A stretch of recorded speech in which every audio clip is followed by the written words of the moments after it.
बऱ्याच ताईंच्या अशा कमेंट येतात की आम्हाला वजन कमी करायचं आहे आणि तुम्ही जे व्हिडिओमध्ये सांगता त्यातून खूप छान माहिती भेटते किंवा बऱ्याच ताईंच्या अशा पण कमेंट होत्या की आमचा चहा पूर्ण बंद झाला जो की अजिबात सुटत नव्हता. त्यामुळे तुमच्या व्हिडिओ बघून किंवा तुमचे व्हिडिओ बघून आम्हाला प्रेरणा मिळते.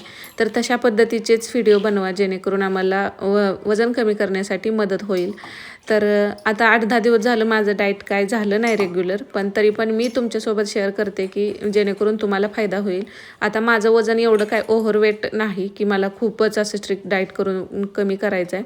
थोडंफार वाढलं होतं एक्स्ट्रा ते मी कमी केलं. पण आत्ताचं आहे ते मला म्हणजे हळूहळू मला ज्यावेळी वाटेल की बाबांनो करायचं होतं आहे आपल्याला. आता आपण बाहेर गेलो कुठं कामात असेल तर मग आपल्यासाठी करून वेगळं खाणं शक्य होत नाही आणि बाहेर गेल्यावर कसं मग जे आहे ते खावं लागतं. तर तुमच्यासोबत मी डाएटच्या रेसिपी उद्यापासून शेअर करेन. माझा डाएट हो अगर न हो पण तुम्हाला त्याचा उपयोग व्हावा यासाठी म्हणजे सकाळच्या नाश्त्यामध्ये तुम्ही काय खावं, दुपारचं जेवण कसं असावं आणि रात्रीचं जेवण कशा पद्धतीने अगदी कमी कॅलरीजचं. आता ह्या कॅलरी आपल्याला काउंटसुद्धा करता येतात. थोडंफार इकडं तिकडं होतं पण अंदाजे म्हणजे जवळपास त्याच रेंजमध्ये आपल्याला ते कळून जातं. यूट्यूबवरती तुम्ही जर सर्च केलं तर ना प्ले स्टोअरवरून तुम्ही ना ते ॲप घेऊ शकता. AI कॅलरी काउंटर म्हणून पण भेटते. त्यामध्ये तुम्ही तुमचं वजन वगैरे सगळं सांगितलं ना, तुम्हाला दिवसात किती कॅलरी घ्यायचे आहेत ते वगैरे ती माहिती पण मिळून जाते. पण इन जनरली आपण इतक्या कॅलरी आता सगळ्याला मोजून खाणं शक्य होणार नाही. पण ज्या पदार्थात जास्त कॅलरी राहतात ते पदार्थ आपण कमी खाल्लं की वजन कमी करायला मदत होते. म्हणजे जसं की आपल्याला दिवसाच्या समजा एक 1800 ते 2000 कॅलरी जर तुम्ही जास्तीचं काम करत असाल तर गरज असते आणि त्यात तुम्ही मग 1400-1500 कॅलरीपर्यंत जर खाल्लं आणि तर मग वर्कआउटसुद्धा ठेवला तर तुमचं वजन कमी व्हायला मदत होते. आता भाकरीवरती पण भरपूर कमेंट येतात की कोणती भाकरी खायची. आता सगळ्यात हलकी म्हणाल तर ना ज्वारीची नाचणीची भाकरी वजन कमी करण्यासाठी तुम्ही खाऊ शकता. बाजरीची भाकरी पण खाऊ शकता. त्यामध्ये थोड्याफार जास्त ज्वारीपेक्षा थोड्याफार जास्त म्हणजे थोड्या नॉर्मल कॅलरी राहतात. आता चपातीसुद्धा काहीजण फुलके खाऊ शकतात पण चपातीमुळं काय होतं की आपलं इन्सुलिन स्पाईक होतं आणि त्यामुळं चपातीपेक्षा ना भाकरीमध्ये फायबर जास्त असतं आणि आपलं पोट जास्त वेळ भरलेलं राहतं आणि इन्सुलिनसुद्धा असं लगेचच ते स्पाईक होत नाही. त्यामुळं आपल्याला चपातीपेक्षा भाकरी वेट लॉसमध्ये मदत करते. आणि बाजरीची भाकरी पण खाऊ शकता तुम्ही, ज्वारीची खाऊ शकता, नाचणीची खाऊ शकता किंवा सगळ्या पिठाची मिक्स करून पण भाकरी खातात. त्यामध्ये ओट्ससुद्धा तुम्ही मिक्स करून खाऊ शकता. आता भाकरीच्या भरपूर वेगवेगळ्या आहेत पण तांदळाची भाकरी शक्यतो खाऊ नये. बरेच जण तांदळाची भाकरीसुद्धा खातात. पण वजन कमी असे तुम्ही खाऊ शकता. पण जोपर्यंत तुम्हाला वजन कमी करायचं आहे त्यावेळी थोडासा कंट्रोल आपल्याला तोंडावरती पण ठेवावा लागतो आणि समोर काही आलं तर त्याला नाही म्हणता पण आलं पाहिजे. आणि आठवड्यातून एखादा तुम्ही चीट डे ठेवू शकता. कसं होतं की आपण एकदमच सगळं बंद केलं आणि नंतर चालू केलं तर आपण जास्त प्रमाणात खातो. त्यामुळे एखादा दिवस असा ठेवायचा.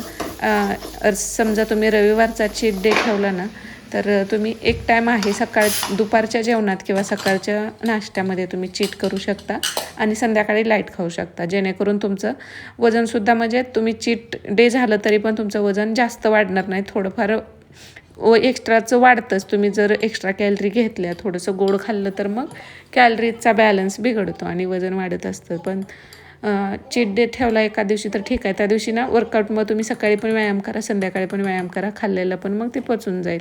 असं थोड्या सोप्या ट्रिक फॉलो करून तुम्ही वजन कमी करू शकता.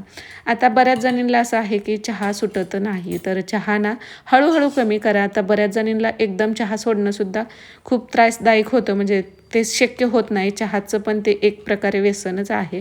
तर तुम्ही ना अर्धा कप घेत असेल तर त्यातला अर्धा करा आणि नंतर हळूहळू त्यातला थोडा करत कमी करा. आणि चहामध्ये साखर टाकत असाल ना तुम्ही गुळाचा ब्लॅक टी घ्या. आता गुळामध्ये पण तेवढ्याच कॅलरी आहेत जेवढ्या साखरेमध्ये असतात. पण साखर तशी पण चांगली नाही हेल्थसाठी. आपल्या शरीरात ना ती पाणी धरून ठेवते साखर. त्यामुळे आपलं वजन आहे ते थोडंसं जास्त धाकवतं. आपण साखर बंद केली ना थोड्या दिवसासाठी तरीच आपलं वजन लगेचच कमी धाकवतं. तर हेच कारण आहे की साखर बंद करण्याचं. आणि साखरेमध्ये कशी भरपूर सगळी केमिकल आहेत, त्यावरती खूप सगळी प्रोसेस झालेली असते. तसं गुळावरती एवढी प्रक्रिया झालेली नसते. त्यामुळं गुळामधून आपल्याला म्हणजे आयर्न वगैरे असं चांगलं घटकसुद्धा मिळून जातात. त्यामुळं गूळ वाईट नाही. ज्यावेळी तुम्हाला म्हणजे वजन तुमचं मेंटेन ठेवायचं आहे तर त्यावेळी तुम्ही गुळाचे पदार्थ खाऊ शकता, कारण गुळामध्ये कॅलरीज जरी असल्या तरी त्या गुड कॅलरीजमध्ये किंवा गुड फॅटमध्ये सगळं येतं. पण साखर जेवढी तुम्हाला शक्य आहे तेवढी बंदच किंवा कमी प्रमाणात. दिवसातून 1-2 चमचे तुम्ही छोटे घेतले ना तरी पण ती नॉर्मल आहे, ज्यावेळी तुम्ही वेट लॉस करत नाही. तेवढ्या साखरेने आपलं जास्त काही वजन वाढणार नाही. पण आपलं प्रमाण कसं होतं की आपण एखादं बिस्किट खायचं झालं तर आपण एकच खाऊन बास करत नाही. एकदा तोंडाला लागलं की मग ते किती खातो हे आपल्या पण लक्षात नाही. तसंच म्हणजे कोणती मिठाई असेल, तुम्ही 1 ते 2 गुलाबजाम खाल्ले तरी लगेच इतकं वजन वाढणार नाही. पण आपल्याला सवय असते की एकदा आवडली किंवा आवडीची वस्तू असली की मग ती पोट भरूनच खायची. तर गोड पदार्थ थोडं ना म्हणजे चवीपुरतंच, थोडंसंच नावापुरतं तेवढंच खाल्लं ना वजन कमी करताना तुम्हाला मदत होईल. आता सगळ्याला आणि ज्याला वजन कमी आहे ते म्हणजे कमी केलं आहे पण ते मेंटेन ठेवायचं आहे, त्याने अगदी कमी प्रमाणात थोडं सगळंच खाल्लं तरी चालतं. रात्रीचं जेवण मात्र हलकं ठेवायचं. सगळ्यात जास्त इथं म्हणजे महत्त्वाचं आहे ते रात्रीचं जेवण. तुम्ही रात्रीच्या जेवणात जर नेहमीच तुम्हाला वजन कमी ठेवायचं असेल तर रात्रीच्या ह्याच्यात तुम्ही हलक्या रेसिपी जसं की फक्त अर्धीच भाकरी, त्यासोबत भाजी, वरण आणि भाकरी. रात्रीचा भात खायचा नाही. भात वाईट नाही, पण तो आपल्याला वेट लॉस करताना किंवा रात्रीचा खायचा नाही. त्यामुळे भातामध्ये कसं शुगरचं प्रमाण राहतं. कार्ब तर आहेत, भाकरीत पण आहे, भातात पण आहे, पण भाताने ना आपली शुगर लेवल वाढते. आता ज्यांना शुगर आहे ना त्यांनी भात थोड्या दिवस जरी बंद केला तर त्यांची शुगरसुद्धा लवकर नॉर्मल होते. त्यामुळे भात तुम्ही दुपारच्या जेवणात खावा. रात्रीचा भात टाळा. रात्री हलकं तुम्हाला मिक्स व्हेजिटेबल सूप वगैरे असं घेता आलं ते घेऊ शकता. अगदी वरण घेऊ शकता. त्यामध्ये ना गाजर, काकडी, टोमॅटो असं थोडंसं वाफवून घेऊन त्यामध्ये टाकून ते खाल्लं तरी वेट लॉससाठी जेवढं तुम्ही रात्रीच हलकं घेताय तेच महत्त्वाचं राहतं. नंतरसुद्धा तुम्हाला मेंटेन करायचं झालं तर. आता माझं पण तसंच होत होतं की वजन तर कमी व्हायचं ज्यावेळी मी डाएट करायचे, तर डाएट करून वजन कमी व्हायचं. पण ते नंतर कसं आपण फॉलो करत नाही. आता घरामध्ये आपल्या 5-6 माणसं असतील तर आपण सगळ्यांना काही डाएटचं करून खाऊ घालू शकत नाही. घरामध्ये सगळं केलं जातं सगळ्या पद्धतीचं आणि बायकांचा दिवस ना कसा किचनमध्येच जातो.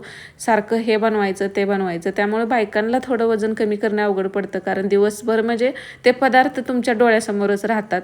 त्यामुळं खूप कंट्रोल ठेवावं लागतो, कारण मुलं असतात घरात, इतर व्यक्ती असतील तर काय होतं की सगळ्यांना जे आवडतं ते बनवावं लागतं आणि मग ते थोडं का होईना आपण खातो. मग असं होतं की जाऊ दे आजच्या दिवस खाऊया, परत बघू, असं करत मग ते वजन वाढत जातं. त्यामुळं बायकांना वजन करताना थोडासा कंट्रोल. त्यामुळं आपण चीट डे झाला तरी ना पूर्ण दिवस चीट डेमध्ये घालवायचा नाही. काय करायचं, समजा तुम्ही सकाळी दुपारी खाल्लं तर रात्री मग अगदी लाईटमध्ये खायचं. असं तुम्ही कॅलरीजचा बॅलन्ससुद्धा करू शकता. आणि गोड खाल्लं तर ना ते अति प्रमाणात घ्यायचं नाही, तेवढंच थोडंसं खाऊ शकता. सकाळचा नाश्ता तुम्ही नाश्त्यामध्ये पोहे, उपीट असं जे काही नाश्ता असेल तो घ्यायचा. जेवणामध्ये भाकरी, थोडासा भात, वरण घेतलं तरी चालतं.